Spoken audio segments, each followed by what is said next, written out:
Վարդգես Պետրոսյան ապրած և չապրած տարիներ վիպակ նվիրված հեղինակի եղբոր Կարո Պետրոսյանի հիշատակին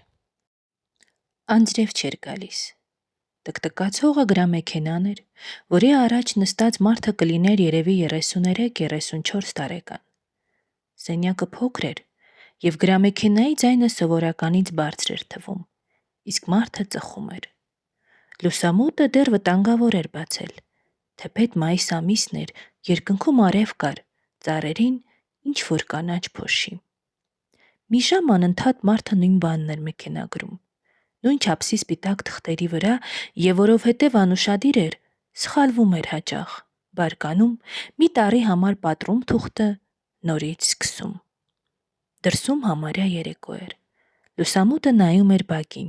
այստեղ չէին թափանցում փողոցի ձայները։ Ահա և վերջին մեքենագրված թուղթը։ Կարդաց. Բարև մարդ, եթե դու չես մոռացել, որ մենք 15 տարի առաջ նույն դպրոցն ենք ավարտել, եկող շաբաթ կիրակի օրը արի մեր դպրոցի մոտ, առավոտյան 11-ին։ Չմոռանաս գրպանումդ ունենալ ոչ պակաս, քան 20 ռուբլի։ Լևոն 6 մայիսի։ Հաշվեց թղթերը ուղիղ 17 հատ։ Քթի տակ ժպտաց։ Իր համարել էր մեքենագրել, որովհետև իրեն նով էր միայն լրանում 17-ը։ Ոչինչ, թող ինքն էլ ստանա, վաղուց իրեն ոչ ոք նամակ չի գրում։ Հետո սկսեց գրել հասցեները։ Սեղանին դպրոցական հին լուսանկարներն էին։ Ահա իրենք լրիվ կազմով։ Ծոցատետրից հանեց հասցեները։ Վերջին 6-7 ամսում ոչ մեկին չէր տեսել, գուցե և փոխված լինեին։ Ամենահաստատունը Հակոբի հասցեն է։ Երևան, կենտրոնական գերեզմանատուն։ Նրան այլևս ոչ մի նամակ չի հասնի։ Բայց նրա համար էլ մեքենագրված թուղթ կա։ Տխուր ժպտաց։ Հիշեց Հակոբի դեմքը առանց նկարին նայելու։ Ծալեց Հակոբի նամակը, դրեց առանձին։ Կթողնի գերեզմանակարի վրա։ Հետո քմծիծաղ տվեց ազգայական մտքից։ Գրեց մյուս հասցեները, գրեց անտարբեր, չուզենալով հիշել ոչ մեկի դեմքը։ Առհասարակ, ինչ կարիք կա հավաքվելու, ինչ կարիք կա քրքրելու անցյալի փեթակը, կարծում ես այնտեղից բզալով դուրս կթռչեն հուշերի մեղուները։ Հազիվ թե։ Համարյա ամեն ինչ մոռացվել է։ Մեղուների մեծ մասը պարզապես դեղին փոշու մի շերտ են փեթակի հատակին։ Եվ թող հանգիստ մնան։ Բայց 5 տարի առաջ, երբ հավաքվել էին տասնամյակը հիշելու, իրեն պատվիրեցին հիշեցնել 15-ը։ Հաստատ համոզված է, որ կգան շատ-շատ 6-7 հոգի։ Գրեց վերջին հասցեն, իր հասցեն։ Եթե ինքը չգնա, կասի նամակ չի ստացել։ Բարձր ծիծաղեց։ Փակեց գրեմեքենան, պառկեց բազմոցին։ Երբ մարդիկ սկսում են հիշել մանկությունը, նշանակում է ծերանում են։ Ինչ հանճարեղ միտք։ Ծիծաղեց ինքն իր վրա և որոշեց ոչինչ չմտածել։ Գուցեև քնի,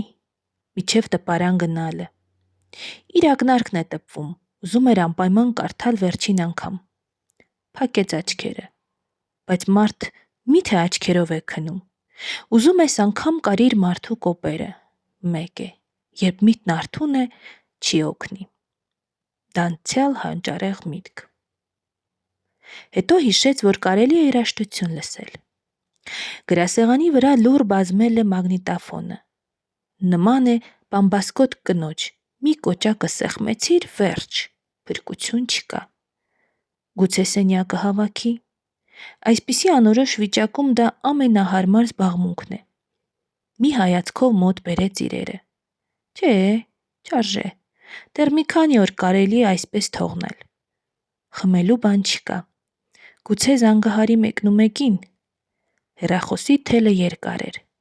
Նա սովորաբար որտեղ պառկեր կամ նստեր, մոտիկ էր տանում, որ չշարժվի տեղից։ Կռացավ,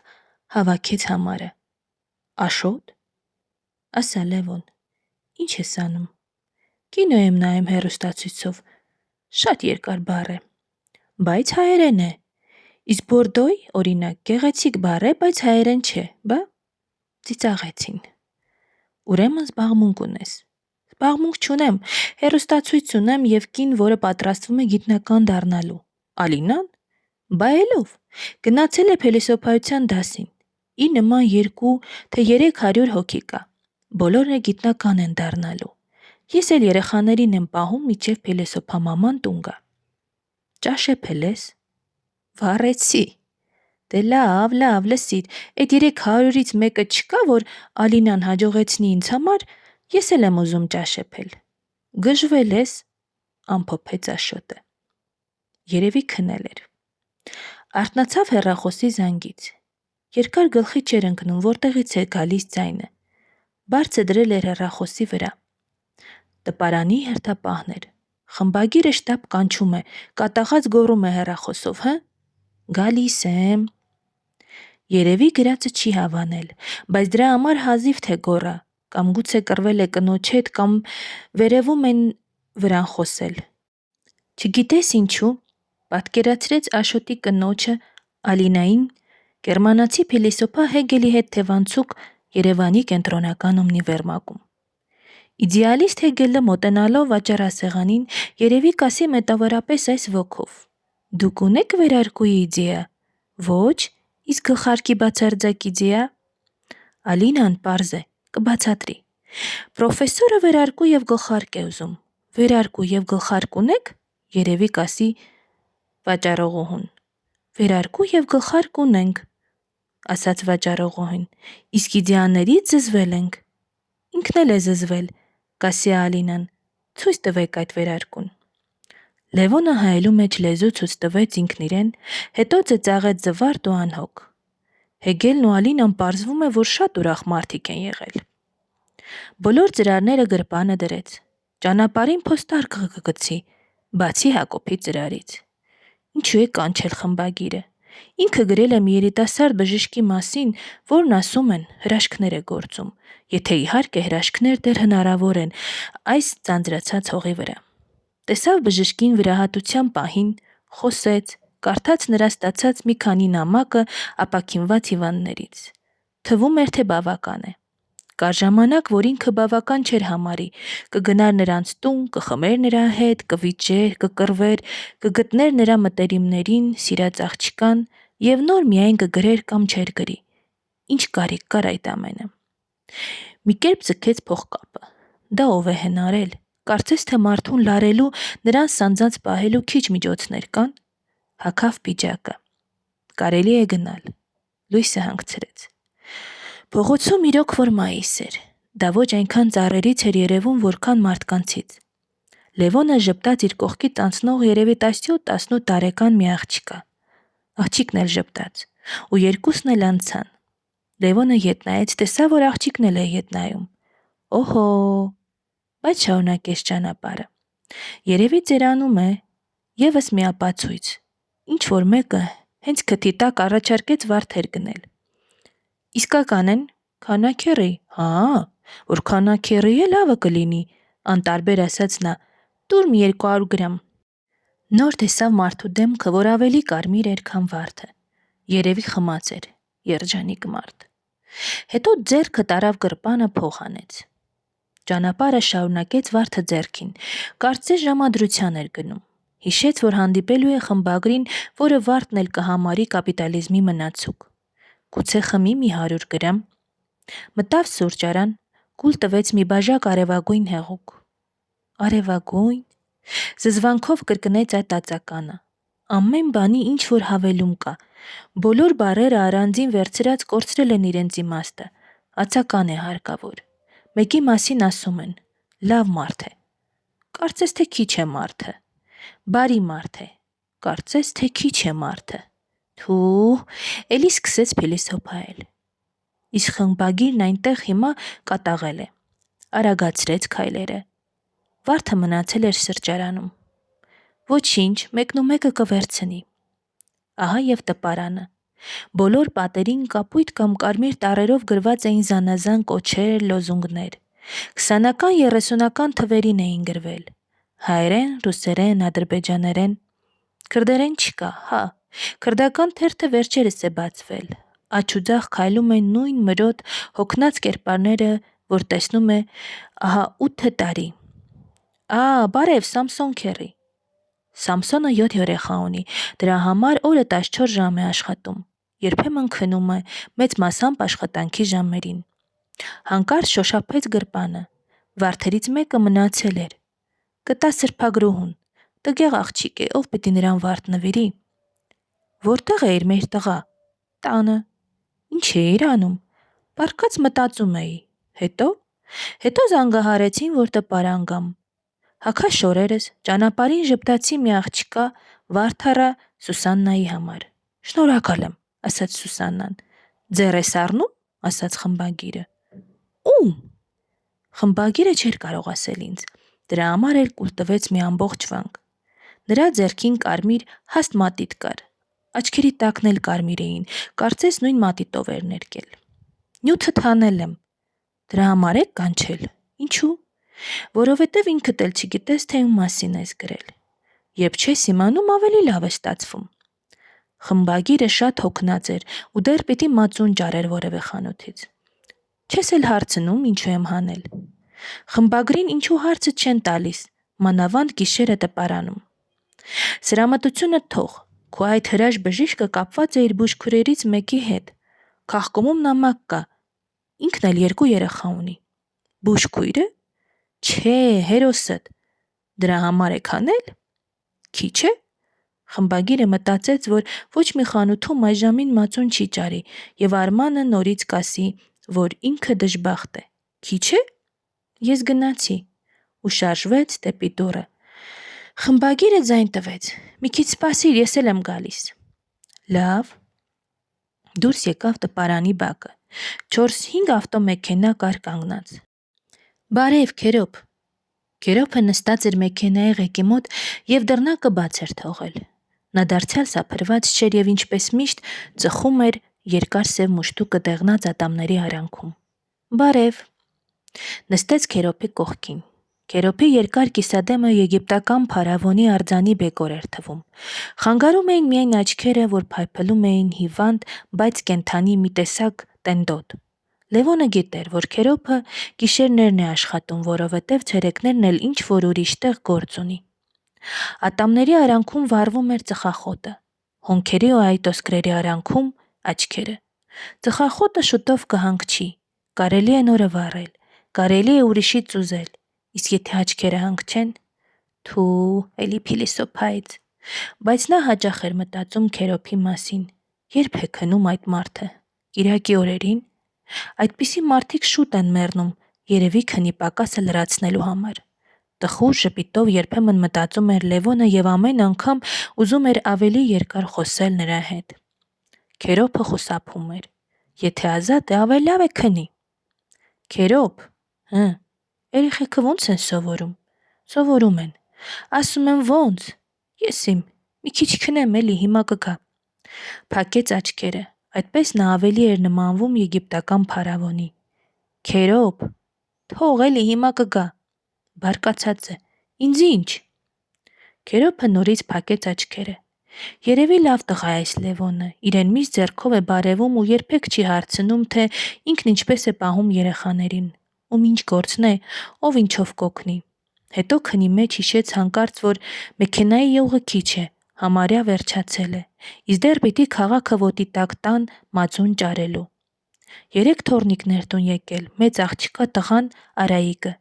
Ինքը հազիվ ժամանակ էր գտել թախտի վրա մի քիչ քնելու, մեկ էլ վեր թռավ։ Արայիկը բռնել էր պապի քթից եւ բաժակով ջուր է լցնում էր բերանը։ Ինչ ես անում, Արայիկ, հոգիս չես։ Պապին դեղ խմի։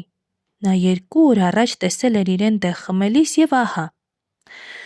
Շատ ծիծաղեցին, իսկ Արայիկը զարմացած կանգնել էր, ինչու են ծիծաղում, չէ՞ որ ինքը ճիշտ նույնն արեց, ինչ պապիկը 2 օր առաջ։ Առաջին թոռնիկն է։ Լևոնը զարմացած նայեց։ Ինչի՞ չես պսակվում։ Ում է պետք։ Թոռ կունենաս։ Թոռ։ Լևոնը զվարթացավ։ Միանգամից թոռ։ Ինչի միանգամից զարմացավ Քերոբը։ Սկզբից էլ երեխա կունենաս, հետո։ Գիշերը ավելի էր խտանում։ Եվ ավելի էին ընդգծվում տպարանի լուսամուտները, որ բարձր ջերմություն ունեցող հիվանդի աչքերին էին նման։ Լուսամուտների ապակիներին դեռ երևում էր պատերազմի ժամանակ խաչաձև կպցրած թանզիֆի շերտերի հետքերը։ Երևի որակով սոսինձ է եղել։ Ասենք Երևանը չռմբակոծվեց, ինչ իմանաս։ Քերոբը նորից փակել էր աչքերը, երևի քնել էր, որովհետև ձեռքը թուլացած ընկած էր մեքենայի ղեկին։ Լավ է, որ համբերել ես, ասաց խմբագիրը մեքենայի դուռը բացելով։ Գնացինք։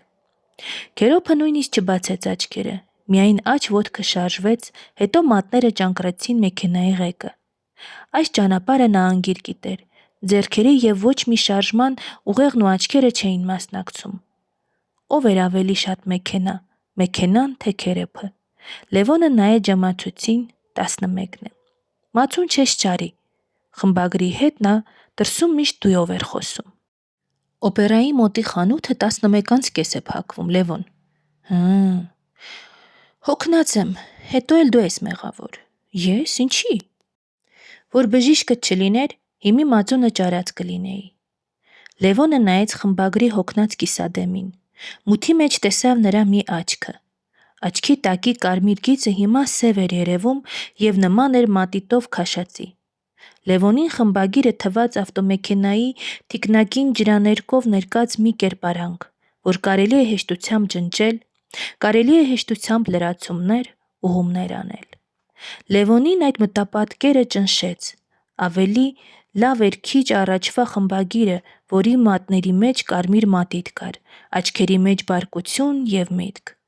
Խմբագիրը հիմա նման էր կորսետը հանած տարեց կնոջ, որի մարմնի մասերը միանգամից կորցնում են իրենց ձևերը, փլվում։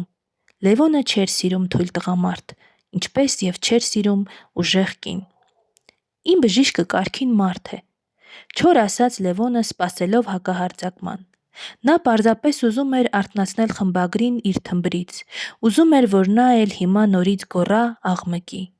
Չեմ վիճում, ասաց խմբագիրը, չեմ վիճում։ Իսկ ինչու հանեցիր գրածս, հը։ Խմբագիրը թափ տվեց ձեռքը։ Մեքենայում, փողոցում, աշխարհում մութ չէր։ Երբեք մութ չի լինում։ Մութը հնարում են մարդիկ։ Մարդիկ իրենց թուլությունը, հանցանքը, հայացքը հազար ու մի բան թաքցնելու համար։ Մութ չկա։ Լևոնը հանկարծ թոթափեց օրվա հոգնությունը, հանկարծ կռվել ուզեց, բայց կողքին նստած էր թույլ մարդ։ Հորանջեց. Ինչ գիշեր է, չէ։ Մի նեղանա, ասաց խմբագիրը։ Դու գիտես, որ ես քեզ սիրում եմ։ Ավելի ձեռնտու կլիներ, եթե դա նույնիսկ Սուսաննան ասեր։ Իսկ ակնարկդ լավն էր, շարունակեց խմբագիրը։ Վերջը հատկապես։ Թեփեր, կատաղեց Լևոնը։ Վերջն էլ, սկիզբն էլ ամենասովորական թեփ։ Քեզ էլ թվում է գրածս եմ ափսոսում։ Մածուն չկար։ Խմբագիրը դարձավ սև ջրաներկով նկարած մի կերպարանք և քնեց մեքենայի մի անկյունում։ Նրա գրպանում թերթի հաջորդ օրվա համարն էր, որի մեջ ոչ մի էջին նորություն չկար գրված։ Իսկ աշխարհում ամեն րոպե ծնվում և մեռնում էր միլիոն նորություն։ Մեքենան կանգնեց Լևոնեն չկամուտքի առաջ։ Գնանք, ասաց Լևոնը, մի քիչ կնստենք, հը։ Չէ, ինչ ես ասում։ Մի կես ժամ, ֆրանսիական կոնյակ ունեմ։ Ինչական։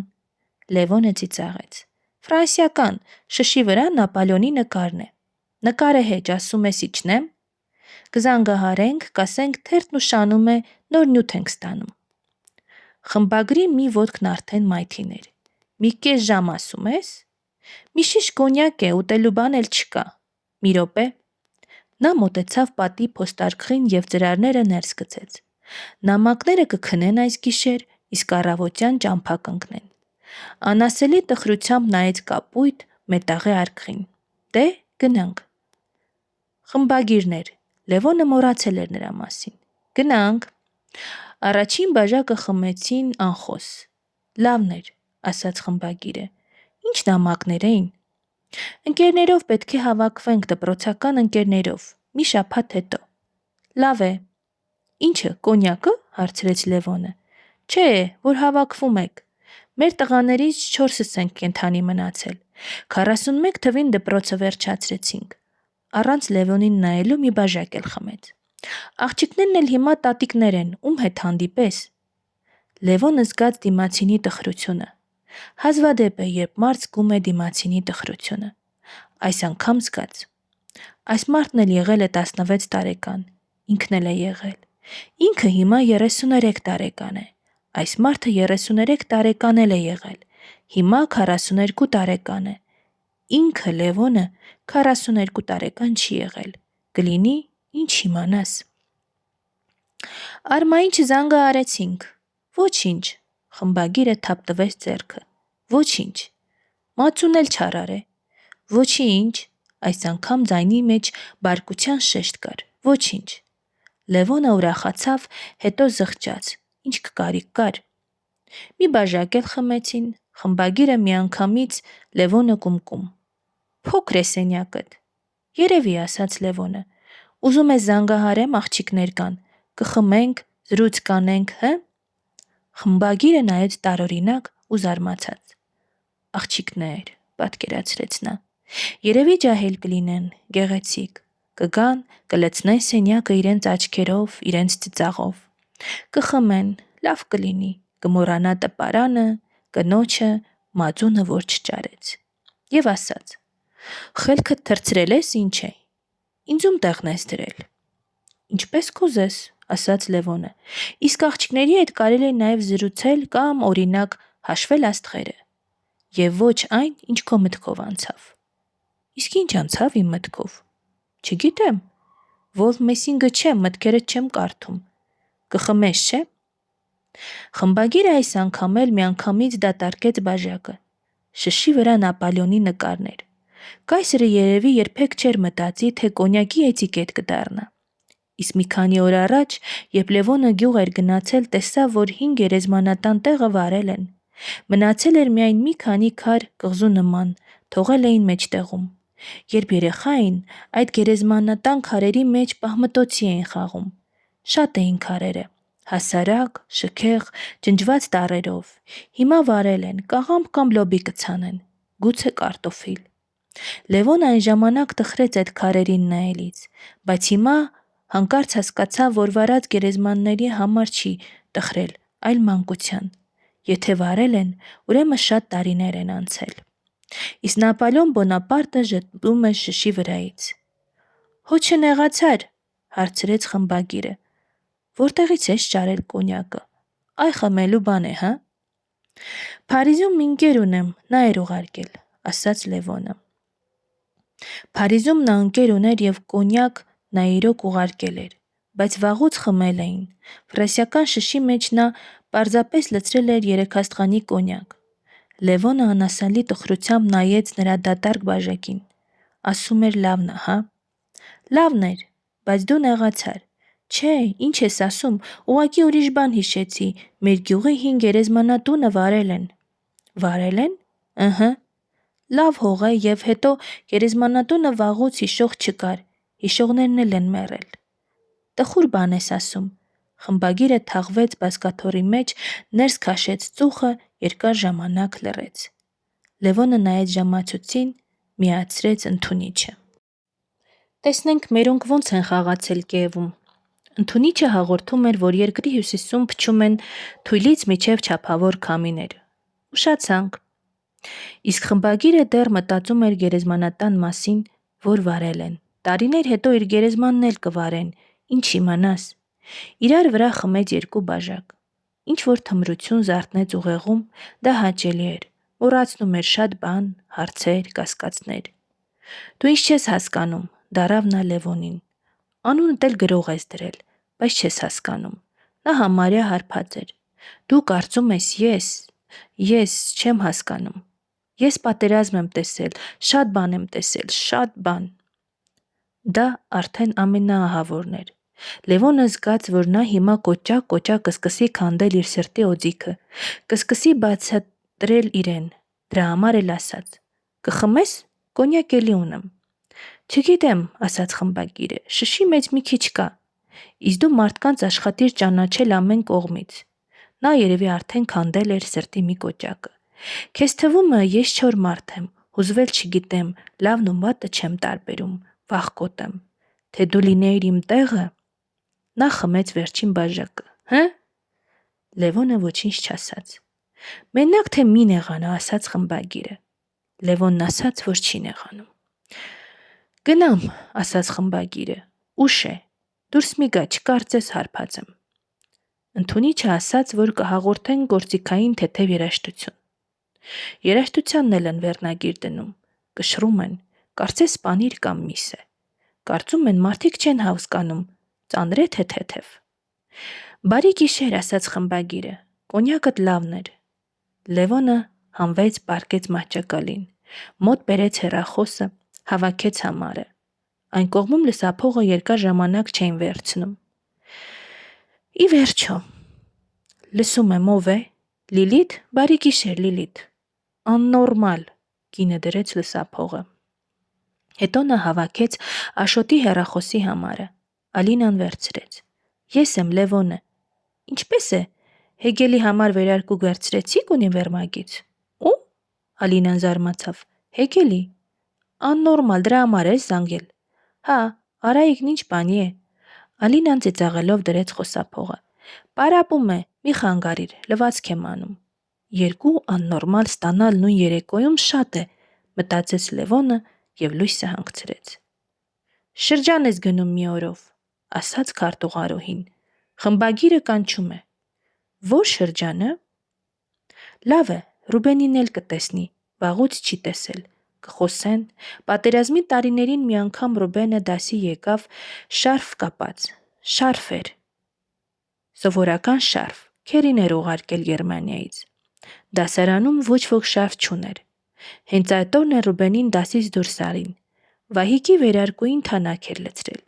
Դիրեկտորը նայեց նրան ու ասաց. Մարդ է դարել, շարֆ է կապում։ Ռուբենը հիմա կուսակցության շրջկոմի առաջին քարտուղարն է, իսկ իրենց դիրեկտորը հիմա դիրեկտոր չէ, այլ քիմիայի սովորական դասատու։ Հանկարծ դա հիշեց։ Մարդ է դարել, շարֆ է կապում։ Խմբագիրը կարմիր հեռախոսով խոսում էր ինչ-որ մեկի հետ։ Լևոնը գլխով բարևեց, նստեց։ Խմբագիրը փոքր-ինչ գունատ էր։ Մոռացել էր կամ չէր հասցրել սափրվել։ Սեղանի վրա թղթեր էին, նամակներ, մատիտներ, ապա կուտակ հեռախոսների համարներ եւ երեխաների լուսանկարները։ Երկուսն էլ աղջիկ, ժպտուն աչքերով։ Չգիտես ինչու, ամեն անգամ, երբ Լևոնը մտնում էր նրա առանձնասենյակը, անպայման նայում էր այդ լուսանկարին։ Նայում էր, ինքն իրեն ժպտում։ Ի վերջո, խմբագիրը լսափողը ցած դրեց։ Ինչի համար եմ գնում։ Նախ բարևիր, գլխով բարևեցի։ Գլուխը բարևելու համար չէ։ Ուզում եք ասել գլխակ դնելու համար է։ Սրա միտ չէր։ Ինչու եմ գնում։ Խմբագիրը կարմիր հեռախոսի վրա ինչ-որ համար հավաքեց։ Ես եմ։ Հիմա ինչ պիտի անենք ինքնասպանության հարցը։ Ում ուղարկեմ։ Լևոնին։ Նա այդպիսի բաների մասնագետ է։ Դե լավ, գնա տեսնենք։ Լսափողը ցած դնելով ասաց. Հասկացար ինչի համար ես գնում։ Մի տղա եւ մի աղջիկ ինքնասպանություն են գործել։ Հետո այն, որ գնա տես թե ինչպես է պատահել։ Ենթադրենք տեսա, եւ հետո որտեղից եք եզրակացնում, որ ես այդ գործերի մասնագետն եմ։ Հետդ խոսել չի լինում, խմբագրի ձայնի մեջ բարկության երանգներ կային։ Կարծում եմ քեզ հետաքրքիր կլինի։ Քո սիրած գրողն ով էր, հա, Ռեմարկը, դրա հերոսներն են, չէ, որ սիրում են իրենց սպանել։ Լևոնը նայում էր անտարբեր։ Ինչ է, չես սիրում Ռեմարկին։ Սիրում եմ ձեր քարտուղարուհուն Սեդային, իսկ Ռեմարկ կարդում էի մի 4-5 տարի առաջ։ Խմբագիրը քրքջաց։ Դե լավ, ուզում ես հենց այսօր էլ գնա։ Բայց լավ նայիր, հա, ինքը Ստեփանյանն է հետաքրքրվում, եղավ։ Մի օրում ինչ պիտի անեմ։ Դրանց թաղել են 3 օր առաջ։ Ուսուցիչների հետ կխոսես, ընկերների, ծնողների, հետո անկարծ շուր եկավ։ Գիշերվա կոնյակից չունես։ Չէ, ասաց Լևոնը։ Ես կարող եմ գնալ։ Կարող եք։ Դուքի անցավ խմբագիրը։ Խնդրում եմ ամեն ինչ մանրամասն զեկուցիր, պիտի ներկայացնենք Ստեփանյանին։ Ես զեկուցագիր գրող չեմ։ Գիտեմ, Ռեմարկ ես, բայց գրելն իհարկե կգրես։ Լևոնը դուրս եկավ։ Ինքնասպանություն, կոնյակ, նույն նախադասության մեջ։ Միայն ստորակետով բաժանված։ Ինչպես կարող է մարդու գլխում այս երկու միտքը ծագել կողք կողքի։ Հետո զգաց, որ պարզապես չարացած է խմբագրի վրա, իսկ այդ մտքերը միասին ծագել կարող էին։ Քանի անգամ է գերեզմանատանը մտաբերել ամենաանհեթեթ անեկդոտը ու քիչ է մնացել փրկա։ Առհասարակ, եթե հնարավոր լինել կինոապարատով նկարահանել մարդու մտքերը, ինչ հետաքրքիր բան կստացվեր, կողք կողքի իրար հետևից ինչ տարբեր բաներ կլինեին։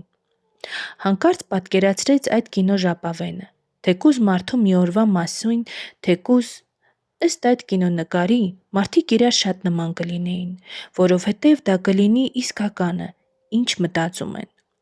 Առհասարակ, եթե մարդկանց հոգիները մերկացնես, իրար շատ նման կլինեն։ Նրանք մոտավորապես նույն բանն են սիրում, նույն հաճույքներն են ուզում։ Ուրիշների առաջ այդ ամենը թաքցնում են, ձևացնում, դիվանագիտություն խաղում։ Մարդկանց միջև տարբերությունները դրանից են։ Լևոնը ծիծաղեց իր մտքի վրա։ Նա փիլիսոփայում էր բարկացած ժամանակ։ Ինչպե՞ս է Սեդա, ասաց նա քարտուղարուհուն, չամուսնացաք։ Աղջիկը շփոթված նայեց։ Միշտ կատակում եք։ Սիրո մասին բարձր կարելի է ասել կատակով։ Երեկոյան ինչ ես անում։ Նեղացա՞ր, դե լավ։ Դրան վերևի զանգը Սեդային ներս կանչեց։ Քերոփի մեքենան կանգնած էր դրան առաջ։ Ինչ չես տանի մեր գյուղ։ Իրեն ասա։ Ինքը խմբագիրն էր։ Նրա կարծիքով ես հիմի ուրիշ տեղ եմ։ Նստիր, ասաց Քերոփը։ Կհասցնեմ ետ կգամ։ Ինչի ես գնում։ Կարոտել եմ Մերձորին։ Հա։ Քերոփը այնպես հա արեց, կարծես ամեն ինչ հասկացավ։ Ինչու հանկարծ որոշեց գյուղ գնալ։ Նամակներն էլ հիմա գնում են։ Օդով, ավտոմեքենայով, փոստատարի պայուսակի մեջ։ Մարդն էլ ավելի շատ չէ, քան նամակ։ Նույնպես ծրարված, նամականիշով կամ առանց նամականիշի, պատվիրված կամ հասարակ։ Նամակներին էլ են սպասում մարդկանցել։ Նամակներն էլ չեն սպասում մարդկանցել։ Քերոփը մեքենան վարում էր զգույշ եւ այլևս ոչինչ չասաց։ Ինչ է պատահել, Քերոփ։ Ինչի։ Սափրված ես։ Հա, ինչ պիտի պատահի։ 10-15 րոպե անց հասան։ Կամրջի մոտ Լևոնը իջավ մեքենայից։ Շնորհակալ եմ։ Դա ես գնացի։ Կամրջի մոտով ուղիղ իջավ ձորը։ Չէր ուզում ծանոթ կամ ազգական հանդիպի, իսկույն կասեն, ինչու ես եկել, տուն կհրավիրեն, կհարցնեն, թե ինչի չի պսակվում։ Միայն տատին կուզենար հանդիպել։ Ամուր կին է։ Տեսել է Խրիմյան հայրիկին, Թումանյանին, տեսել է 3 պատերազմ, մի 37 թիվ, կորցրել 3 եղբայր, 15 տարի սպասել է կորած որդու վերադարձին եւ աշխարհում ճանաչած միակ քաղաքը Երևանն է։ Տատը։ Երբ նա գրկում է իրեն, կարծես հանկարծ ձեռք է ստանում ձեր Սալորենին։ Տեսնես ինչ է անում հիմա։ Ոտքերի տակ ցեխ էր, հողը նոր էր զարթնում, բայց Լևոնի համար գարնան սկիզբը ուրիշ նշաններ ուներ։ Ճիշտ է, նա ծնվել, մինչև 12 տարեկանն ապրել էր գյուղում, բայց ուղեղի, սրտի եւ նյարդերի մեծ մասով քաղաքացի էր։ Ու դրա համար բնության փոփոխություններն ազգում էր մարդկանցով։ Գարնան գալը նա աղջիկներով էր որոշում։ Հենց որ աղջիկները սկսում էին հանվել, ուրեմն գարունը մոտիկ է։ Հանվել, այսինքն ոչ լրիվ։ Վերարկուները, հետո թիկնոցները, գուլպաները, հետո։ Քասախի ձորը շատ խորն է։ Երբ նայում ես այդտեղից, աշխարհից ոչինչ չի երևում, եւ մարդ կարող է կորցնել ժամանակի զգացումը։ Ոտքերի տակ փափկած հող է, երկու կողմում ժայռերից գոյացած հսկա պատեր, իսկ վերևում երկնքի կափարիչը։ Եթե չլինեն ժայռերի գլխին տնկված բարձր լարման էլեկտրասյուները, կարելի էր մտածել, որ աշխարհում ամենաշատը 13-րդ տարն է։ Լևոնը պառկեց թացողին, գլխի տակ դրեց արևով տաքացած մի քար ու փակեց աչքերը։ Միայն ձորի աղմուկն է լսվում, ինչպես 20 տարի առաջ, ինչպես 100 տարի առաջ, ինչպես 1000 տարի առաջ, ինչպես 100 տարի հետո կլսվի։ Լևոնը հանկարծ հոգնեց այդ միամիտ մտքերից, որ երևի զարթնում են ամեն մարդու մեջ, ով ձոր է իջնում։ Վառեց ծխախոտը, փորձեց հիշել մանկությունը։ Իզուր է թվում, թե հեշտ է հիշել մանկությունը։ Տարիներ հետո մարդիկ ոչ այնքան հիշում են մանկությունը, որքան հորինում են մոտավորապես նման, մոտավորապես իրենցը։ Փորձեց հիշել, խառը անորոշ պատկերներ եկան աչքերի առաջ,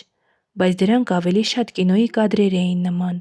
որ կարող էին եւ քոնը լինել, եւ ուրիշինը, և բոլորովին չլիներ։ Գետի աղմուկը բարձր էր, զարմանալի բարձր։ Հետո հիշեց. գարուն է, շատ ջրեր են լցվում, գետը վարարել է, վարարել է։ Այդ բառը կարծես լուցկի էր, որ վառեցին հանկարծ լուսավորելով մանկության հին սենյակները։ Վարարը։ Երբ էր, քանի տարեկան էին, երևի 9-10, պատերազմը դեռ չէր սկսվել։ Մայիսի վերջը կամ հունիս էր։ Լողանում էին երեքով, ինքը, Վարդանը և պապիկը։ Պապիկը մեծ էր, երևի 15 տարեկան։ Այդ տարի առաջին անգամ էին լողանում։ Պապիկը մեծ էր և չէր թողնում խոր տեղեր գնային, իսկ իրենք ուզում էին գնալ, խորը ձգում էր, և մեկ էլ հանկարծ… Վարար, ճչաց պապիկը, երեխեք, վարարը, դուրս եկեք ջրից։ Նայեցին, աքլորաքարի տակից առաջ էր հորդում պղտոր կատաղած ջուրը։ Ինչ-որ անտեսանելի ուժ դուրս էր քշել գետը իր հունից լցրել ափերը, ահավոր էր։ Մի կերպ դուրս թռան ջրից, բարձրացան քարափի վրա, սարսափած աչքերով սկսեցին նայել։ Առաջին անգամ էին տեսնում, թե ինչ սոսկալի բան է ջուրը, իրենց գետը, ձորը։ Շորերը տարավ, հանկարծ ճչաց պապիկը, շորերը։ Շորերը այն ափին էին, նրանք չտեսան շորերը, պարզապես տեսան այն ափը ամբողջապես կորել է պղտոր ջրի տակ։ Բա ինչ պիտի անենք, ասաց ինքը։ Եսիմ, ասաց պապիկը, մի բան կանենք։ Վարդանը լաց էր լինում։ Մերս կծեցի, բլուզս նոր էր առել, ասել էր չհագնես։ Վարարը հոսում էր առաջ, վերջանալու միտք չուներ։ Նրանք կարող էին այս ափով տուն գնալ, բայց շորերը ինչպես գնային։ Սպասենք, ասաց պապիկը, մեկն ու մեկը կերևա, լուր կտանք տանեցիներին շոր կուղարկեն։ Ուրիշ ինչ պիտի անեին։ Եվ մերկ դողդողալով նրանք մնացին քարափի գլխին, մնացին միջև մութն ընկավ ոչ ոք չգրված ձորում։ Հիմա ինչ անենք, ասաց ինքը։ Ճար չկա, մռայլ ասաց պապիկը, տկլոր պիտի գնանք։ Այգիների միջով կգնանք, մարդ չի տեսնի, ուրիշ ինչ անենք, հո չենք սառի ամբողջ գիշեր։ Ու գնացին։ Հիշում է, երբ տան դուռը բացեց, մայրը ճչաց, եղբայրը Վահրամը ոչինչ չասաց։ Հայրը տանը չէր, օշական էր գնացել։ Եթե լիներ, նա հանգիստ կմոտենար, չէր ճչա, չէր բարկանա, ամենից առաջ կգրկեր, կտաքացներ, կհագցներ շորերը։ Ցրտից լեզուն փակվել էր։ Մի կերպ կարողացավ բան հասկացնել։ Վարարը տարավ։ Եղբայրը հասկացավ։ Մայրն անիծել սկսեց իր բախտը, Աստծուց աղաչել որդուն արժանի պատիժ։ Վարարը շորերը տարավ։ Նրանց թողեց մերկ։ 4 տարի անց պապիկը կռիվ գնաց ու անհայտ կորավ։ Վարդանը կոլտնտեսության հաշվապահն է։ Վարարը։ Լևոնը բացեց աչքերը։ Ինչու հենց դա հիշեց։ Վարարը։ Հետո կյանքի վարարը եկավ, փշրեց տարավ, ինչ որ կար նրանց հոգիներում, հոգիները թողեց մերկ։ Ինչու այդ օրը հիշեց։ Գուցե նրա համար, որ քիչ առաջ անցան պապիկենց տան մոտով, որտեղ մայրը դեռ սպասում է որդուն։ Մոր մի աչքը կուրացած է։ Ձեռքերը դողում են, բայց սպասում է։ Սև թուղթ չեն ստացել։ Անհայտ կորել է, կարող է գա։ Ուրիշները գալիս են, հրեն Ճանճապանյան բաբկենի տղան։ Խեղճ կին։ Նրան թվում էր, թե կյանքի վարարը անպայման պիտի սև թուղթ ուղարկի։ Նա ինչ գիտի կյանքի վարարից։ Նրան ուղղակի իր զավակն է պետք։ Վարարը։ Ինչու հիշեց հենց այդ։ Իսկ գուցե չի էլ եղել այդ վարարը։ Իսկ գուցե պապիկն էլ չի եղել նույնիսկ Վարդանը, որ հիմա կոլտնտեսության հաշվապահն է։ Լևոնը վեր կացավ պառկած տեղից, սարսափասի պես վեր կացավ։ Ամենից շատ նա վախենում էր անհեթեթ մտքերից։ Դրանք խառնում են կյանքի բոլոր օրենքները, որովհետև հաճախ ավելի տրամաբանական են թվում։ Ձորը խշշում էր մեղմ, զարմանալի։ Գարուն է, ինչպես այն ժամանակ։ Գետը մաքուր է, հանգիստ։ Բայց ինչ իմանաս, գուցե շատ հեռվում, անդունդների ու հոգիների մեջ վարար է ծնվում։ Ինչ իմանաս։ Ավտոբուսը տեղից շարժվեց, թե չէ, Լևոնի կողքին նստած մարդը փակեց աչքերը։ Դա լավ է։ Լևոնը վախեցավ, որ հիմա նա կսկսի պատմել իր կենսագրությունը, կառաջարկի կազբեկ ծխել, կդժգոհի ջահելներից, որոնք մեծերին հարգել չգիտեն, որոնք ոչ մի բանի չեն հավատում, բայց նա քնեց։ Ժամանակը չէի կասի, հարցնողը ջահել մի աղջիկ էր։ 20-րդ դարի երկրորդ կեսը։ Լևոնի հայացքը դրսում էր, հեռվի սարերին, որտեղ ձյուն կար։ Աղջիկը կլիներ 20-22 տարեկան, երևի նման հեռվի սարերի ձյունին, որ վաղը մյուս օրը կհալվի, կդառնա առու, ծաղիկ, իսկ ավելի շատ ցեխ։ Աղջկա թևին էլ ժամացույց կա, ինչու է հարցնում։ Ինչ որ ալիք բարձրացավ ներսից, ինչ որ օդ զարթնեց, թեպետ աղջիկը գեղեցիկ էր։ Այդ դեպքերում տատը խորհուրդ էր տալիս մտքի մեջ հաշվել մինչև 39, բայց նա չհաշվեց։ Դրանից մարդ ծերանում է, ներսում հաշվելուց, եւ հետո մինչև 39 հաշվել մեկ է չի կարող, եւ չարությամբ ասաց. Օրիորդ, իսկ ես չի հետաքրքրում, թե ինչ հիվանդությունից մեռավ Նապոլեոնի հորաքույրը։ Ինչից։ Ենթաստամոքսային գեղձի սուր բորբոքումից, ասաց Լևոնը, ուրիշ։ Հորաքույրների առումով ոչինչ, իսկ իմ ժամացույցը չի աշխատում։ Լևոնը ծիծաղեց։ Հեռավոր սարերի ձյունը մոտիկից երևի այդքան ճերմակ չթվա։ Իսկ ավտոբուսի ռադիոընդունիչից Շարլ Ազնավուրը կանչում էր Իզաբելին։ Լևոնի հարևանը զարթնեց։ Սկսեցին, քրթմչաց նա, ռադիո մի հայի ձայն չես լսի, վարպետ, դրա ձայնը կտրի։ Չէ, ինչ եք ասում, բողոքեց աղջիկը։ Երգողը հայ է, տատն է Լենինականում է ապրում, գյումրեցի է։ Հանգիստ, անտարբեր ասաց Լևոնը եւ դառնալով աղջկան շարունակեց. Ժամը 11:15։ Հեռավոր սարերի ձյունը արևի տակ թվում է սպիտակ հրդեհ, իսկ Շարլ Ազնավուրը կանչում է Իզաբելին։ Ասում են, մարդը պարզապես նստած է գերեզմանի մոտ, սիրած աղջկա, իր Իզաբելի գերեզմանի մոտ ու կանչում է նրան։ Ինչքան տարբեր կարելի է արտասանել նույն անունը՝ Իզաբել, Իզաբել, Իզաբել։ Կամ գուցե ուրիշ բանի մասին է երգը, գուցե Իզաբելը պարզապես լքել, հեռացել է ու նա մորմոքում է օրերի համար, որ չեն կրկնվելու։ Ով գիտի։ Լևոնին չէր հետաքրքրում, թե ինչի մասին է իրոք երգը։ Նա հավատում էր իր հնանած պատմությանը եւ նույնիսկ պատկերացնում Շարլին Երևանի գերեզմանատանը թարմ հողաթմբի մոտ։ Իսկ երգը շարունակում էր. Իզաբել, իմ սեր։ Միլիարդ անգամ մարդիկ ասել են այս նախադասությունը եւ միայն աղջկա անունն է ուրիշ եղել։ Միլիարդ անգամ։ Լևոնը նայեց աղջկան, տեսավ նրա կիսափակ աչքերը եւ վախեցավ, որ հիմա նա կպատմի սիրո հոգնած մի պատմություն կամ կասի, որ կյանքում դեռ իրեն ոչ ոք այդպես չի կանչել, որ եթե իմանար կկանչեին, ինքն էլ պատրաստ կլիներ մեռնելու։ Ուր եք գնում, հարցրեց նա աղջկան, ինչպես կասեր, խնդրում եմ փոխանցել 2 տոմս։ Աղջիկն ասաց, թե ուր է գնում։ Ես էլ։ Ազնավուրը վերջին անգամ կանչեց Իզաբելին, իսկ Լևոնի հարևանն ասաց. Փառք Աստծուն։ Ասում են, թե Շարլը օրվա մեջ մի քանի ժամ մենակ է մնում Փարիզի իր այգում, անջատվում աշխարհից եւ խոսում կորցրած մտերիմների հետ։ Ասում են, երևի մարդուն իրոք հարկավոր է երբեմն մենակ մնալ, ինքն իր հետ, ինքն իր դեմ եւ երևի հենց այդ ժամանակ են գալիս իսկական մտերիմները, որոնց կորցնում ես, որովհետեւ մտերիմները նրանք են, որոնց կորցնում ես։ Միայն պատահական մարդիկ են, որ միշտ կողքիդ են։ Գյուղսովետի նախագահը չզարթնացի դեմք ուներ։ Լևոնը ցանկացավ որոշել, աչքերը կիսափակ են, թե ինչպես մայրը կասեր, ասեղով ծակած։ Մազերը սանրած չէին, իսկ պատուհանի քոքին դրված էր նավթի լամպը։ Լույս չեք ունենում, հա, հարցրեց Լևոնն առանց բարևի։ Մեկ-մեկ կտրում են, ժողով բան է լինում, լամպ ենք վառում, ինչ անենք։ Նախագահը նոր միայն բարձրացրեց գլուխը։ Մի քիչ համբերիր։ Նա նստած էր շատ փոքրիկ սենյակում, շատ մեծ գրասեղանի առաջ ու եռանդով պտտում էր հեռախոսի լծակը։ Կարծես միս էր աղում։ Կենտրոն, այ կենտրոն։ Նախագահի դեմքը մեկ աղաչական էր, մեկ բարկացած։ Կենտրոն։ Օֆիկ ջան, մի շրջկոպ տուր, Սամսոնին։ Նստիր։ Դա արդեն Լևոնին էր վերաբերվում, որտեղ էր գտել լուսամուտի կոկին նավթի լամպի մոտ։ Աթորին նստիր։ Օֆիկ։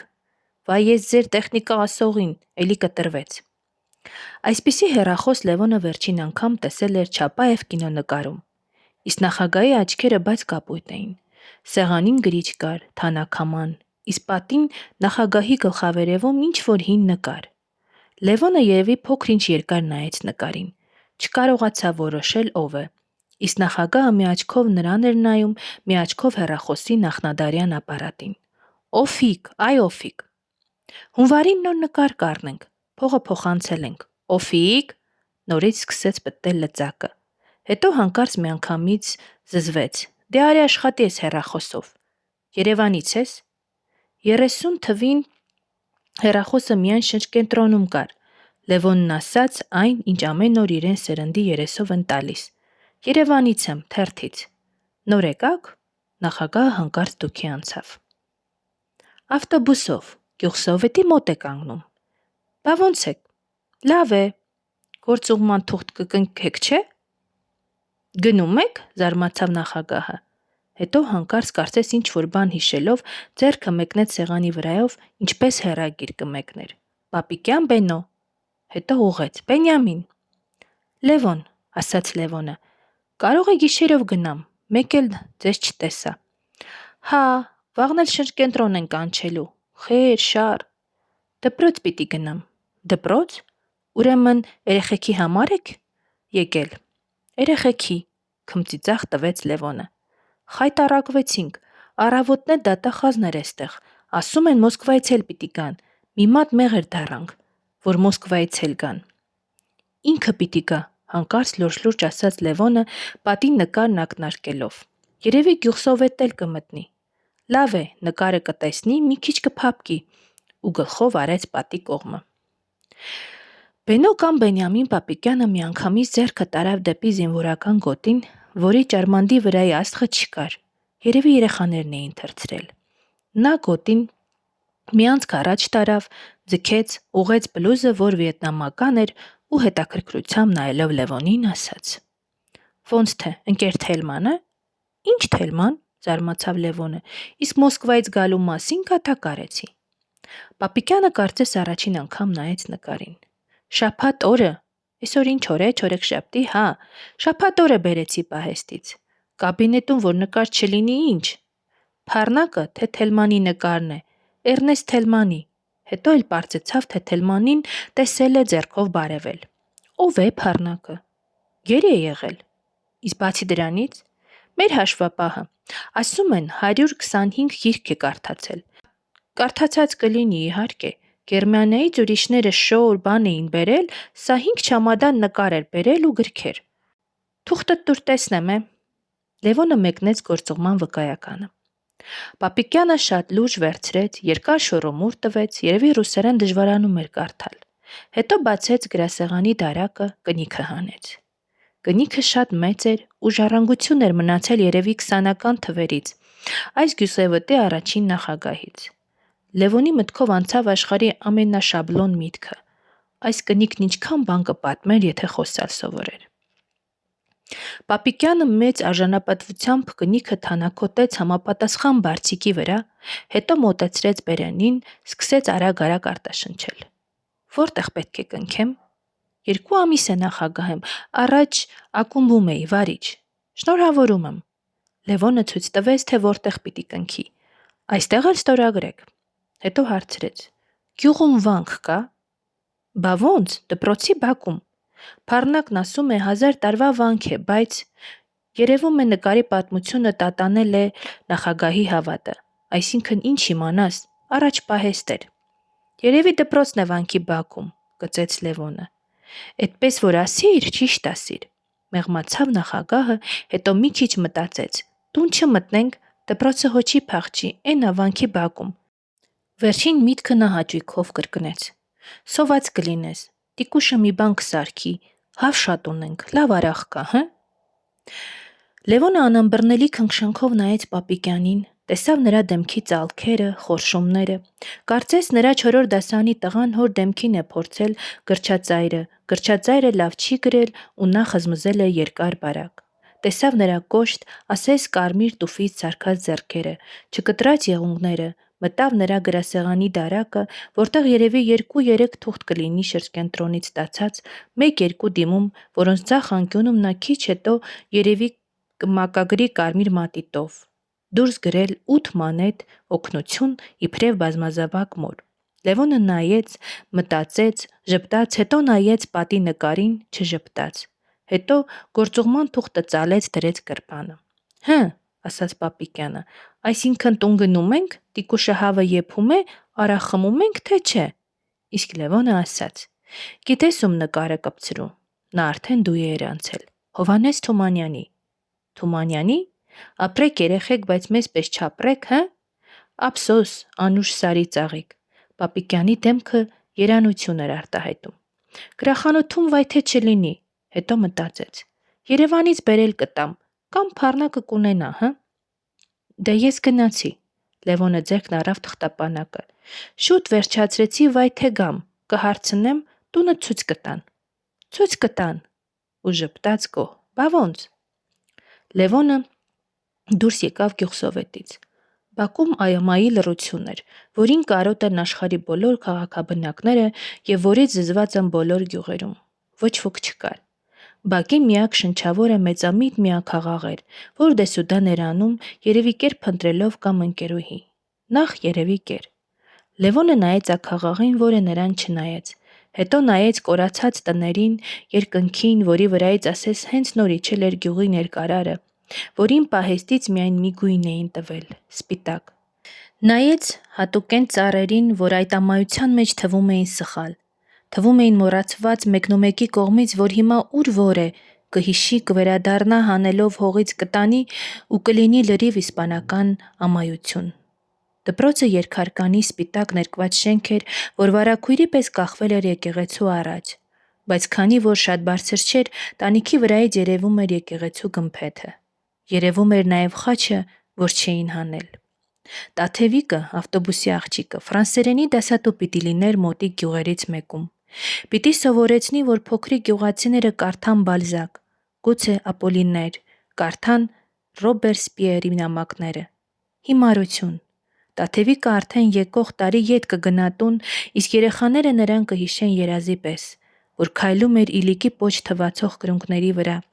որ ծնկները երևում էին, երբ նստում էր, իսկ հետո կմոռանան։ Ճանապարհը չէր գալ արվոմոցի նման, հին էր ու ամայի ինչպես երկինքը։ Օրվա այն ժամն էր, երբ մեծերը դաշտում են, փոքրերը դպրոցում։ Ծխել ուզեց։ Հանկարծ, երբ իրեն զգաց դպրոցի բակում, մուտքի դրան առաջ նոր միայն անդրադարձավ, թե ինչու է եկել, ուզեց պատկերացնել Հասմիկի ու Սերոփի դեմքերը, որ չէր տեսնելու երբեք, ու անիծեց իրեն, թե ինչու եկավ։ Ներս մտավ ավլած մի միջանցքը։ Ինչ պիտի խոսի, ինչ պիտի գրի եւ ում է դա պետք։ Վառեց սիգարետը, ծուխը ներս շնչեց, հազաց։ Զանգը տվին եւ կարծես երկրաշարժ եղավ։ Լռությունը սեղանին դրված ապակու նման ընկավ քարե հատակին ու փշրվեց։ Դռները բացվեցին, օդը լցվեց փոշով, աղմուկով, երեխաների կարմիր, առողջ դեմքերով։ Լևոնը հասցրեց վազող մի տղայի։ 10-րդը որտեղ է։ Ես կավիճի եմ գնում։ Ժպտաց։ Տղան էլ ժպտաց, ասաց ինչ որ պետք է։ Լևոնը հանկարծ հասկացավ, որ ինքը դիտմամբ է երկարացնում ճանապարհը, չի ուզում հասնել, նստել անծանոթ դեմքերի առաջ, անհեթեթ հարցեր տալ, կեղծ պատասխանել, լսել կամ լռություն։ Գուցե դեռ ուշ չէ, դեռ կարելի է ետ դառնալ, գնալ հյուրանոց, մի քանի շիշ գինի վերցնել ու բաց արեց դուռը։ Դասարանում 5-6 հոգի էին, ուսուցչի շուրջը խմբված։ Բարև ձեզ, ես թերթից եմ։ Ուսուցիչը կուլ տվեց նախադասության կեսը ու ձեռքը մեկնեց։ Աղաբեկյան, երևի, այո, հարցը կանխեց Լևոնը։ Դիրեկտորին տեսա՞ք, ասաց Աղաբեկյանը։ Չէ, նրա հետ վերջում։ Ես ձեր թերթի 20 տարվա բաժանորդն եմ, ժպտաց Աղաբեկյանը։ Չէիք ասի, որ ներս գան, խնդրեց Լևոնը։ Ես այսօր պիտի վերադառնամ։ Եկան աշակերտները։ Շախմատի ֆիգուրների համրությամբ շարվեցին իրենց տեղերում, դասարանի տախտակի վրա ու սկսեցին Լևոնին նայել։ 10 տղա 7 աղջիկ հաշվեց Լևոնը։ Եթե մի շաբաթ առաջ գար կլինեին 11 տղա 8 աղջիկ։ Բացակա ունեք։ Չէ, ասաց ինչ-որ մեկը։ Թաղմանը, Լևոնը կոտրում էր մատները, թաղմանը ձերոնցից քանիսն են գնացե։ Ոչ մի ձեռ չբարձացավ։ Ոչ ոք։ Ես բացատրեմ, մեջ մտավ Աղաբեկյանը։ Ինչ գործ ունեին գնային։ Հետո դիրեկտորի կարգադրությունը կար։ Ես էլ համաձայն եմ։ Լևոնը կարծես չլսեց Աղաբեկյանին, նա անասանելի տխրությամբ նայում էր դասարանին, պատանիների դեմքերը նրան թվում էր տաշած նույն փայտից, սկսնակ արհեստավորի չսրած գործիքով,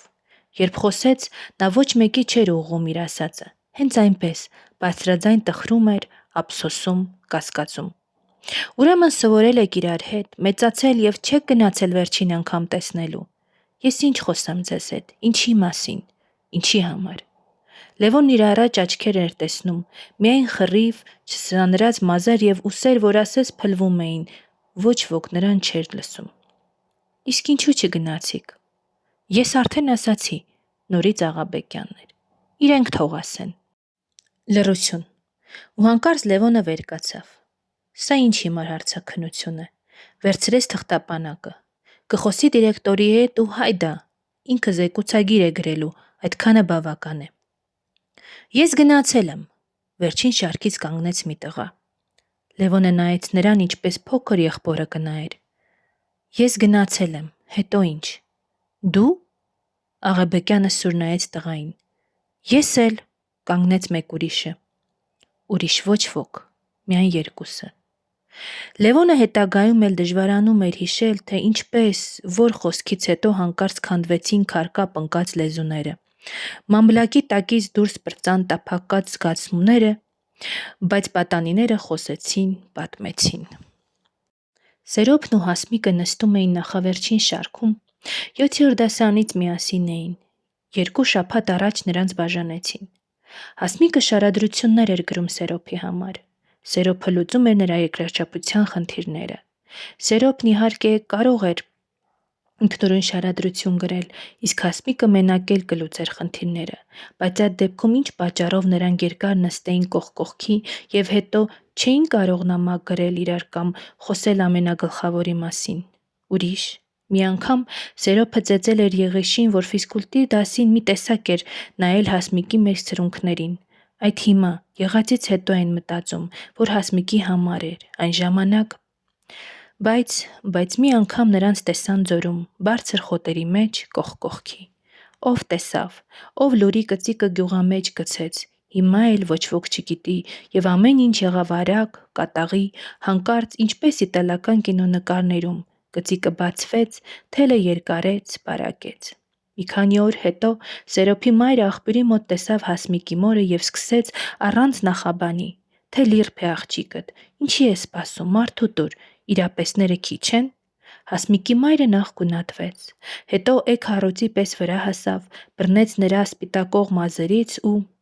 Հաջորդ առավոտը բացվեց անհավատալի լուրով: Հասմիկը կախվել էր, մտել էր գոմը, դուռը հետևից փակել, կախվել է: Թե նրանց տան ինչ էր եղել գիշերը, ինչ է ասել հայրը, ոչ ոք չիմացավ: Միայն մի պահ գյուղն ընկրկեց ահռելի վշտի առաջ, հետո բամբասանքը ձնագնդիկ դառած սկսեց գլորվել գյուղի նեղլիկ փողոցներով: Ասում են Սերոբն ու Հասմիկը, վայ մեղա քեզ Աստված, ասում են երեխով է եղել, դրա համար… Հանկարծ ուշքի եկան, ուր է Սերոբը: Որոնեցին բոլոր ազգականների տներում, ձորի բոլոր քարանձավներում, նույնիսկ հաշտվել են, որ դիակն են գտնելու, իսկ նա երրորդ օրը հանկարծ հայտնվեց շտապօգնության մեքենայով բժիշկների հետ: Մեքենան կանգնեց Հասմիկենց տան առաջ, բժիշկները ներս մտան: Սերոբը մնաց դրսում, մոտեցան, ոչ մեկին չնայեց, ասես քար էր, եկեղեցու պատից հանած, ոչ մի հարցի չպատասխանեց: 1-2 ժամ հետո բժիշկները դուրս եկան: Սերոբը չմոտեցավ նրանց էլ, իսկ մեքենան գնաց: Մեքենայի գնալուց հետո ձնագունդը սկսեց գլորվել հակառակ ուղղությամբ: Չորանան դրանց լեզուները, ինչեր էին ասում երեխեքի մասին, լույսի պես աղջիկ էր, ինչ երեխով, ինչ բան, պրոֆեսորներ ասեց այդ մասին: Գիշերը Հասմիկի դիակը եկեղեցի տարան, կարգն էր այդպես, մինչև բժիշկների գալը ով սիրտ կաներ, Աստված կա վերևը: Իսկ առավոտյան… Տղա ջան, էդ ինչ արիր, տղա ջան, Սերոբի մոր ձայնն էր: Տղան թույն էր խմել, 4 ժամ ապրեց, թուղթ էր գրել, Հասմիկ ջան, ներող եղիր, որ 2 օր ապրեցի, նրա համար ապրեցի, որ իմանան, որ դու անմեղ էիր: Ու միասին թաղեցին նրանց: Լևոնը դուրս եկավ դպրոցից արդեն երեկո էր: Կգնա, չի մնա գիշերը, գինի կճարի, կխմի հյուրանոցում: Ներսը ծանրացել է լսածներով, շրթունքները դառն էին, ասես ծխախոտից սարքած, հավատում էր ու չէր հավատում, ուզում էր հիշել և ուզում էր ոչինչ չհիշել, խոսեց նաև մի քանի ուսուցիչների հետ, դիրեկտորի հետ, ահա նրանցից թե ինչ էին ասում, ես Սերոփին տեսա, նոր էր իմացել, թե ինչ է արել Հասմիկը, ինձ մոտեցավ, շատ տխուր էր, ինչ անեմ ասաց, հանեցի 3 ռուբլի տվեցի, ասացի գնա արաղար խմի, գյուղսավոտի մոտ մի արտաշատցի ծախում էր, փողը չվերցրեց, գնաց, դե ես մտածեցի արաղը կխմի, կքնի, հետո կխոսեինք, ես ինչ իմանայի, իսկ սա պատմության ուսուցիչն էր ասում, ինչու չթողեցի գնան թաղմանը, երևի դվագախումբ էլ կանչել տայի, հա, սխալ բաներ եք ասում, ընկեր թղթակիչ, ինչ սեր, ինչ բան, նրանց ինչ ժամանակն էր, և հետո էլ ինքնասպանություն, բա որ արտասահմանի բերանն ընկնի, ով պիտի պատասխան տա, դուք, կներեք, մենք պիտի պատասխան տանք, հիշում եք 30-ական թվերին, ասենք ինչ պիտի հիշեք, որ թվին եք ծնվել, բա որ ասում եմ, բոլոր դասարաններում ժողով ենք արել, դատապարտել, ինչը, զարմանում եմ, կոմերիտականները ինքնասպանություն են գործել, դուք ասում եք, ինչն եք դատապարտել, ձեր խմբագիրն ով է, ինչ, հասցեն ինչ եմ անում, հա, իհարկե, ճանաչում եմ, մի անգամ եկել էր մեր գյուղ, իհարկե, լավ բան չի, ցավալի է, մենք էլ պիտի եզրակացություններ հանենք, ուրեմն դաստիարակչական աշխատանքները մեզ մոտ, դուք իզուր եք քմծիծաղ տալիս, երեխաների հետ էլ ճիշտ չեք խոսել, ես կասեմ, որտեղ պետք է, չէ, չեմ սպառնում, բայց ես էլ կոմունիստ եմ, տարիքի չափ էլ ստաժ ունեմ, ինչ վերաբերում է, ահա թե ինչ ասում դիրեկտորը, ախր, փոխանակ դասերով զբաղվելու սիրում են, ինչ, ձեր հարցը չեմ հասկանում, ես երբեմ սիրել, ինչու պիտի սիրեի, այնքան սիրահարվածներ եմ տեսել, պսակվում են, մի ամիս հետո երեխա են ունենում, 2 ամսից բաժանվում, դուք մեր գյուղը չգիտեք, 20 տարվա պսակված ենք, կնոջս թևը մտած փողոց դուրս գամ, կփսփսան, ինչու, իսկ որ քաղաքում բոլորը բաժանվում են, եկեղեցում ինչու են դրել Հասմիկին, կարգ է, մեզ մոտ անում են, ախր ինչ պիտի գրեք, հը, սա էլ գրականության դասատուն, որ 100 անգամ երևի պատմած պիտի լինի Սոսի և Վարդիթեռի Ռոմեո և Ջուլիետտայի ողբերգական սիրո մասին, մղձավանջ, մարդ կարող է խելագարվել, հիշեց, որ քաղցած է, նայեց ժամացույցին, Երևանում լիներ, կմտներ կռունկ, ուտելու բան կվերցներ, սուրճ ու կնայեր ապակե պատերից դուրս, ճարտարապետ լիներ, աշխարհի բոլոր պատերը ապակուց կաներ, որ մարդիկ ապրեին, բաց, մերկ, որ մարդիկ չձևանային, 4 պատը պատյան չդարձնեին, հիմար միտք, կնստեր կռունկում, Անահիտը առանց հարցնելու իրար հետևից կփոխեր սուրճի բաժակները և միայն 5-րդի ժամանակ կասեր, վերջինն է, վեր կկենար, դուրս կգար փողոց, կռունկում նրան բոլորը ճանաչում են, երևի նաև սիրում, միշտ ճիշտ են հաշվում, հատուկ սրբում ափսեները և բաժակները, բերում են ինչ ուզում էր, ամիսներով կարող էր չվճարել, կսպասեին, մի քիչ տուն էր զգում այստեղ, թեպետ պատերն ապակուց էին,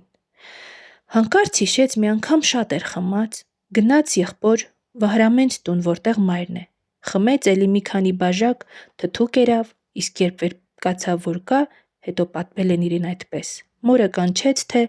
հաշվիր, ինչ պիտի տամ,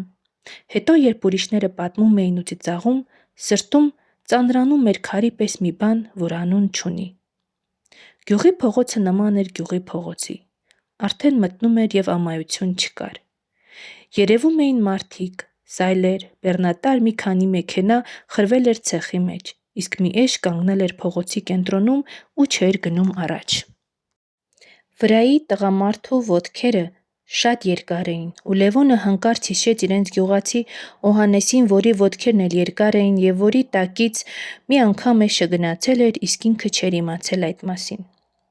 օտար գյուղը գիրք չէ, օտար լեզվով, այլ ազգական, որին երբեք չէիր տեսել, տեսար ու անմիջապես խաղաց արյունը, հիշեցիք մյուս ազգականներին, որոնց երկուսդ էլ գիտեք և ամեն ինչ իր տեղն ընկավ, բայց Լևոնը չէր հասկանում իրեն պաշարած զգացումները, նա չարությամբ էր նայում շուրջը, ամեն ինչին, մարդկանց, տներին, նույնիսկ երեխաներին, մղձավանջ էր, գուցե գնա գտնի գյուղսովետի նախագահին, խնդրի, որ մեքենա ճարի հասցնի շրջկենտրոն, այլևս ինչ կարիք կա մնալու, ինչ պիտի ստուգի։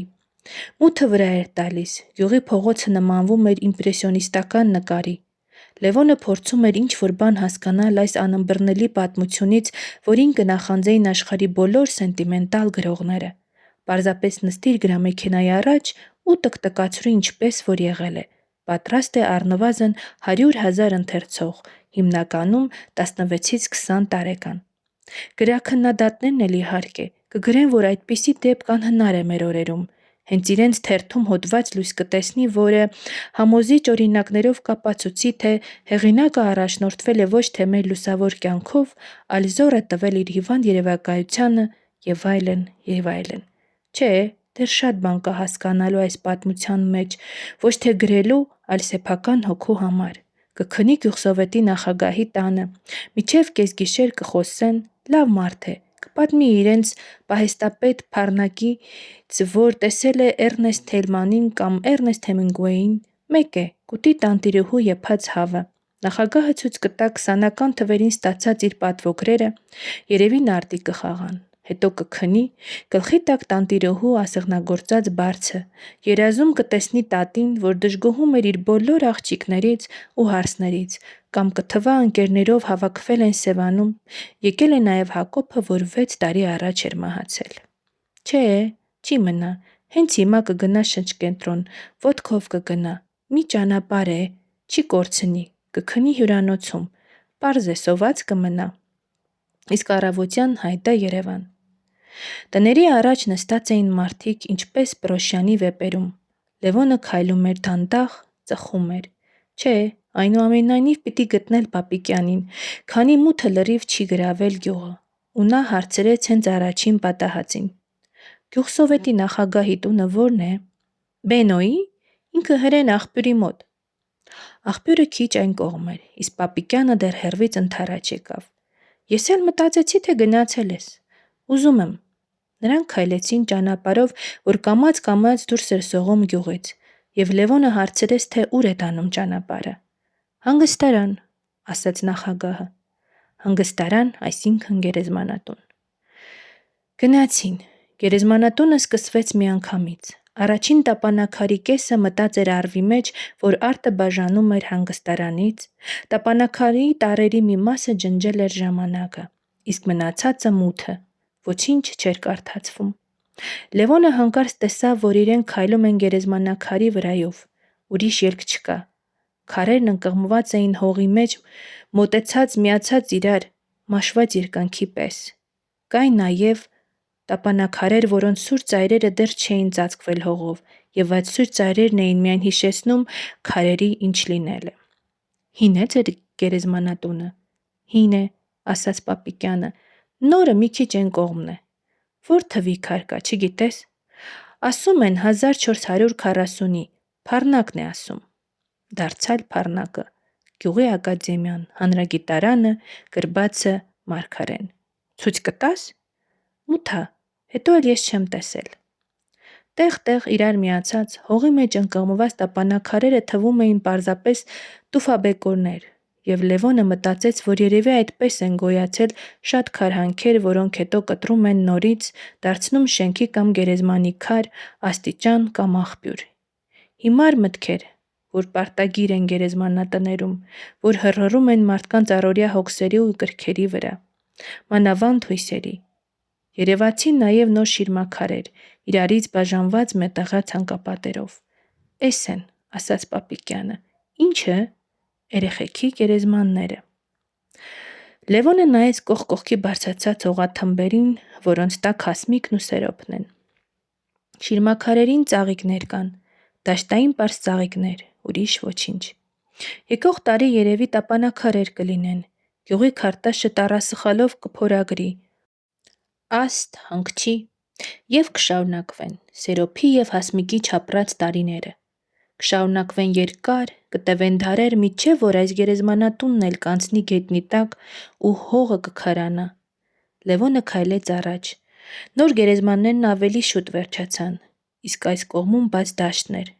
Լևոնը հեռվում տեսավ բուլդոզերների մի երկար շարք,